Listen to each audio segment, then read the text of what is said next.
अस्सलाम वालेकुम दोस्तों। एक मज़दूर जब किसी सेठ के यहाँ पर लगता है तो इसका मतलब ये होता है कि वो उस सेठ का मातहत हो गया है।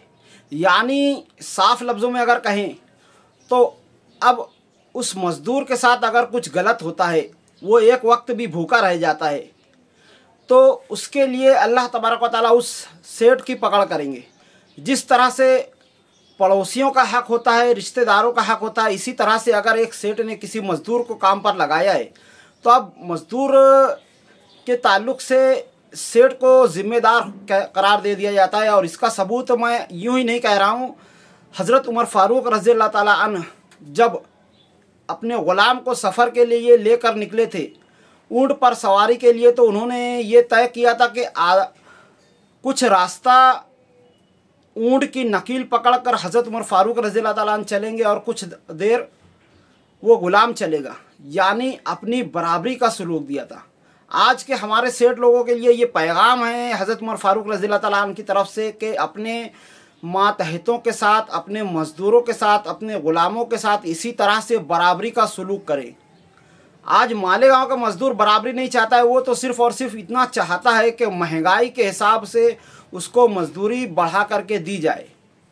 यानी जिस तरह से पिछले 7-8 सालों से महंगाई बढ़ती जा रही है और मज़दूरी नहीं बढ़ी है, तो एक मज़दूर बस इतना चाहता है कि उसकी मज़दूरी महंगाई के हिसाब से बढ़ा कर दी जाए।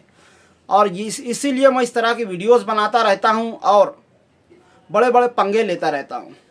मैं ये कहना चाहूँगा आज के हमारे सेठ हजरात से कि अल्लाह का डर पैदा करें और जिस दीन को हमारे नबी पाक सल्लल्लाहु अलैहि वसल्लम ने लाया है और जो उनके अहकामात हैं, एक मज़दूर के ताल्लुक़ से आप जो तिजारत कर रहे हैं उसके ताल्लुक़ से जो अहकामात हैं, आप उन अहकामात को पूरा कीजिए। हमारे नबी हज़रत मोहम्मद मुस्तफ़ा सल्लल्लाहु अलैहि वसल्लम ने दुनिया से पर्दा फरमाने के वक्त, आखिरी वक्त में भी यही वसीयत की थी उम्मत को कि अपने ग़ुलामों का हक़ सही अदा करो, उनके साथ नाइंसाफ़ी ना करो। आप जाकर किसी भी मुफ्ती या आलिम से पूछ सकते हैं। और ग़ुलामी का मतलब सिर्फ़ उस वक्त के ग़ुलाम नहीं थे। हमारे नबी पाक सल्लल्लाहु अलैहि वसल्लम ने जो दीन लाया था वो क़यामत तक के लिए है। तो जिन लोगों की ये सोच है कि ग़ुलाम का दौर अब ख़त्म हो चुका है, नौज़ बिल्लाह उनकी ये सोच है कि हमारे नबी ने जो मरते वक्त इस दुनिया से पर्दा फरमाते वक्त इतनी अहम बातें कही थी वो बस कुछ वक्त के लिए थी, बिल्कुल भी नहीं। हमारे नबी पाक सल्लल्लाहु अलैहि वसल्लम के इरशादात इतने जामे हुआ करते थे कि उनके एक एक जुमले के अंदर सारी कायनात के राज छुपे होते थे। सिर्फ़ और सिर्फ उनके एक हदीस पर अगर किताबें लिखनी जाए तो अगर सारी दुनिया के दरख्तों को कलम बना दिया जाए और सारी दुनिया के समुद्रों को स्याही बना दिया जाए तो भी उस एक हदीस की हकीकत को बयान करने से कासिर रहेंगे। उसका सबूत मैं जो एक वाक़े से देना चाहता हूँ। जब मैं पूना में रहा करता था, वहाँ पर मेरी एक शख्स से मुलाकात हुई जो बहुत ही सादा मिजाज था, जिसके बारे में मुझे लोगों ने बताया कि इसके करोड़ों के बंगले हैं, वो कई 100 करोड़ की प्रॉपर्टी है और वो काफ़ी सादा मिजाजी से रहा करता था। और यहाँ तक कि उसकी उम्र जो है करीब 70 साल के ऊपर हो चुकी थी और वो इतना फिट था कि ना उसका कोई दांत गया था, ना बदन का कोई बाल सफ़ेद हुआ था, ना उसके कमर वगैरह झुकी हुई थी। मैंने उससे पूछा कि भाई आपकी तंदुरुस्ती का राज क्या है? तो उसने कहा हमारे नबी पाक सल्लल्लाहु अलैहि वसल्लम के एक हदीस को मैंने मजबूती से पकड़ लिया है। मैंने पूछा कौन सी हदीस? तो उसने कहा कि आप सल्लल्लाहु अलैहि वसल्लम ने इरशाद फरमाया था कि अपनी ज़बान को कंट्रोल में रखो। और इसी बात को उसने जो है गिरह बांध लिया था। तो उसने ये कहा कि ज़बान को कंट्रोल में रखने का मतलब सिर्फ़ और सिर्फ ये नहीं है कि सिर्फ़ और सिर्फ झूठ, चुगली और गिबत से उसे बचाया जाए, बल्कि उससे कंट्रोल में रखने का मतलब ये है कि अपनी ज़बान को गलत खानों से, हराम खानों से, ज़्यादा खानों से महफूज रखो। और इसीलिए मैंने अपने आप को हुज़ूर पाक सल्लल्लाहु अलैहि वसल्लम की इस हदीस से बांध लिया है। और मैं कभी भी बहुत ज़्यादा नहीं खाता हूँ, बहुत ही कम भी नहीं खाता हूँ, बहुत ही तेल का नहीं खाता हूँ, कोई भी गलत खाना नहीं खाता हूँ। और इसी वजह से अल्हम्दुलिल्लाह आज मैं सेहतमंद हूँ। तो हमारे नबी पाक सल्लल्लाहु अलैहि वसल्लम की एक एक हदीस को आप जिस तरह से भी चाहें मजबूती से पकड़ सकते हैं। तो सोचिए कि अगर आपने मरते वक्त अगर इरशाद फरमाया कि ग़ुलामों को उसका सही हक़ अदा करो, तो कोई अगर सेठ इस चीज़ को सही तरीके से पकड़ ले तो अल्लाह तबारक व तआला क्यों नहीं उसके कारोबार में बरकत फरमाएगा। क्यों भला वो मंदी का शिकार हुआ, क्यों वो गैर मुस्लिमों के आगे उसे झुकने पर मजबूर करेगा। अल्लाह तबारक व तआला इस बात पर कादिर है कि अगर कोई हमारे नबी की सुन्नत को और उनकी हदीसों को सही तरीके से पकड़े तो अल्लाह तबारक व तआला उसे कभी भी दुनिया में रुसवा नहीं करेगा। खुद हमारे नबी पाक सल्लल्लाहु अलैहि वसल्लम ने इस ताल्लुक़ से इरशाद फरमाया था कि क़ुर्ब क़यामत में 73 फ़िरके होंगे, जिसमें से 72 फ़िरके जहन्नमी होंगे, सिर्फ़ और सिर्फ एक फ़िरका जन्नती होगा, और उसकी निशानी ये होगी कि वो कुरान को और मेरी सुन्नत को मजबूती से पकड़ के रहेगा।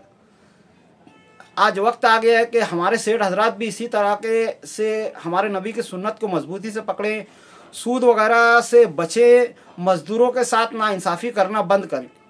अगर आप लोगों को दिख रहा है कि महंगाई इतनी बढ़ गई है 7-8 सालों से, तो आपको ज़रूरत है कि अपने मातहत मज़दूरों को महंगाई के हिसाब से उनकी उजरत दी जाए, उनकी मजदूरी दी जाए, ताकि मज़दूर जो है परेशान हाल ना रहे। आज मैं दावे के साथ कह सकता हूं कि मालेगांव के 100% मज़दूर जो है हर हफ्ता एडजस्ट करके चलते हैं। कभी कहीं पर एडजस्ट करना पड़ता है उन्हें, कभी कहीं पर एडजस्ट करना पड़ता है, जबकि मेहनत के ताल्लुक से वो बिल्कुल भी एडजस्ट नहीं करते। वो बाकायदा 12 घंटा पूरा 6 दिन चलाते हैं। हज़रत बिलाल हबशी रज़ियल्लाहु ताला अन्हु के ताल्लुक से आपने सुना ही होगा कि जन्नत में आप सल्लल्लाहु अलैहि वसल्लम के चलने के साथ, शब मेराज के साथ उनकी कदमों की खरखराहट आप सल्लल्लाहु अलैहि वसल्लम को सुनाई दी। जब हमारे नबी पाक सल्लल्लाहु अलैहि वसल्लम ने हज़रत बिलाल से पूछा कि तुम्हें ये मर्तबा कैसे मिला, तो उन्होंने कहा कि मैं कभी भी वज़ू टूटता था तो मैं बावज़ू रहता था, और जैसे ही वज़ू मेरा टूटता था मैं फ़ौरन ही वज़ू बना लिया करता था और 2 रकात नमाज सलातुल वज़ू पढ़ लिया करता था।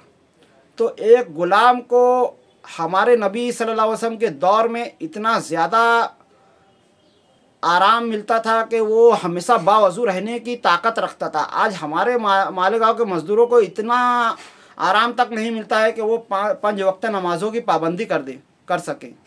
इतनी मेहनत ली जाती है कि जब वो ड्यूटी ख़त्म करके आता है तो बिस्तर पर पड़ते ही उसकी आँख लग जाती है थकन की वजह से।